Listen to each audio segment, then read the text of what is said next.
when I was a student at UBC, another good friend, Wilbur Sutherland, encouraged me to come to Mount Pleasant Hall before Granville was built in I was a student in 1946.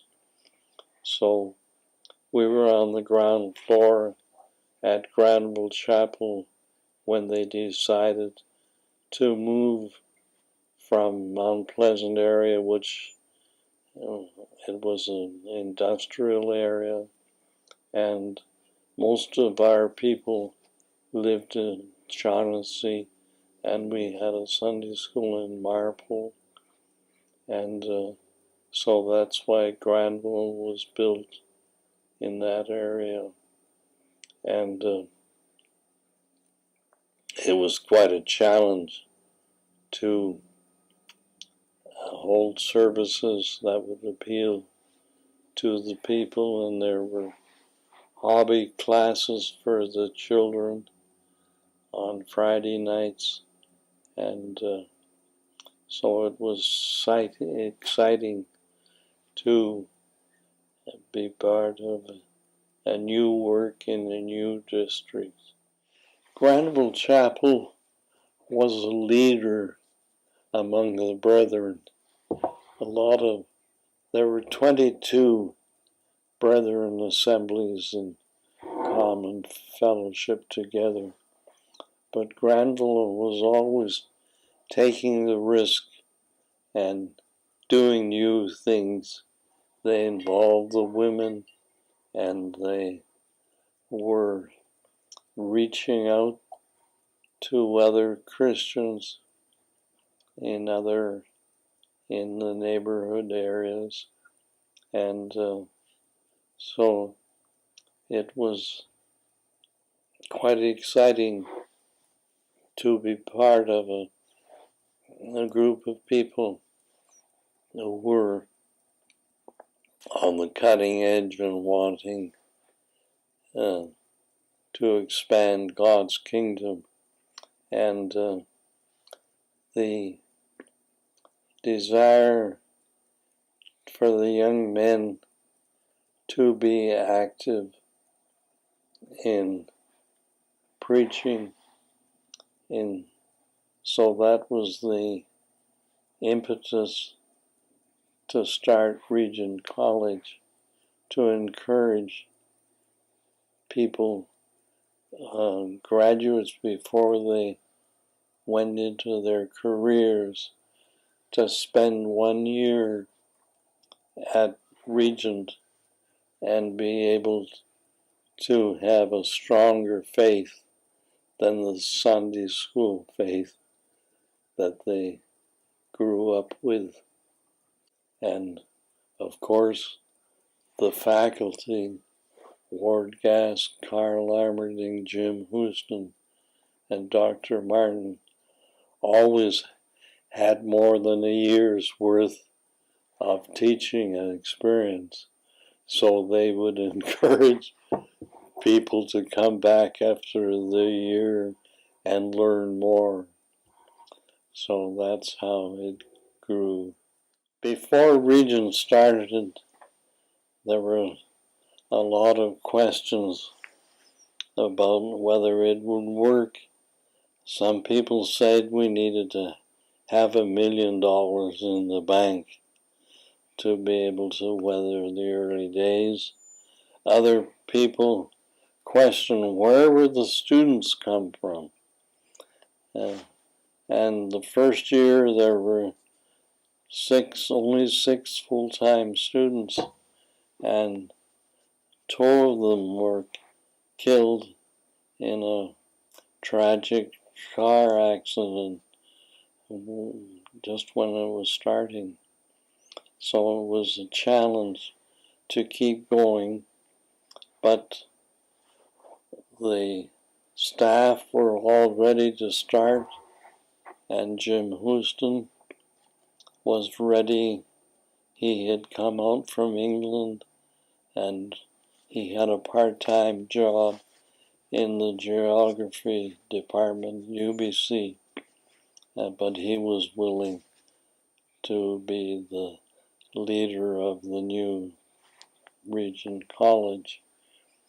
But sure enough, by about Christmas time, we'd run out of money. And I remember at a prayer meeting, emergency gathering with Rita Houston, and she was praying her heart out that God would somehow supply the resources and money to keep Regent going and be able to pay Jim's salary. And I remember from years earlier when I was in Toronto that the minister always closed his service by praying, Lord, help us to answer our own and other people's prayers. And this was an occasion that I heard Rita praying, and I knew I had some resources I could sell and give to Regent College. So I sort of felt I heard the Lord say, I prospered you, and now I want some of it back. Well, we had a property that we could sell, and I know another Christian friend was dedicated against letting go of your capital and only giving the income. But I felt that all our money was the Lord's, and on this occasion, God wanted me to sell the property and give the whole works to meet the current need of the day. And the person who suggested that we only sell the income and keep the property, he went bankrupt shortly after and lost his property anyhow. It was quite touching to me, and the properties that we had left, they prospered and went up in value so much that I'm amazed and still believe what my father said, that God is no man's debtor, and he'll prosper you if you give him your first and let him run your life. I had 2 careers, but I guess I had a good business sense, and I could see bargains and wherever, and so we were able to invest and help see projects go ahead. And I remember using some of the funds to help organizations begin their work. Rocha with Marcoux, he was needing funds to start out, and so we were able to help that.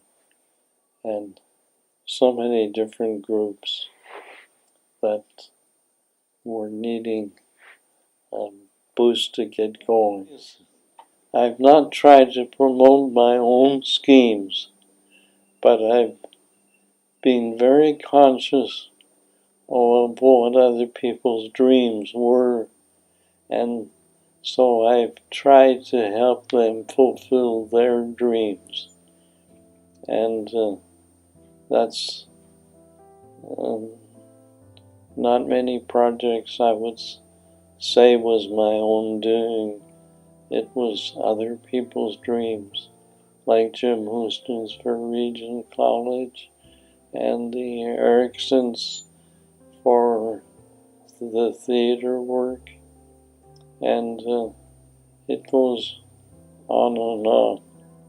So it's been a wonderful, satisfying life as we look back and realize it was God was directing us, and we could see His hand and prospering us, not for our own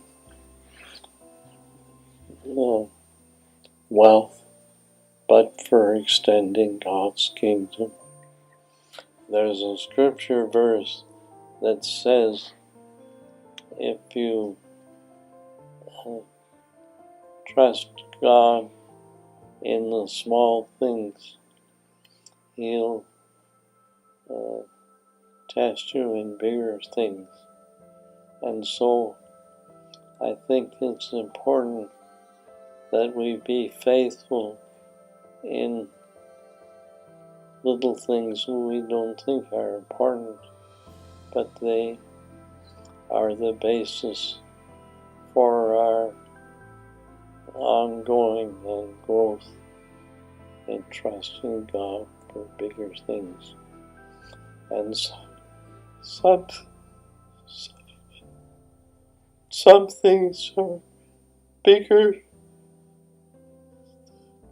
than we ever thought.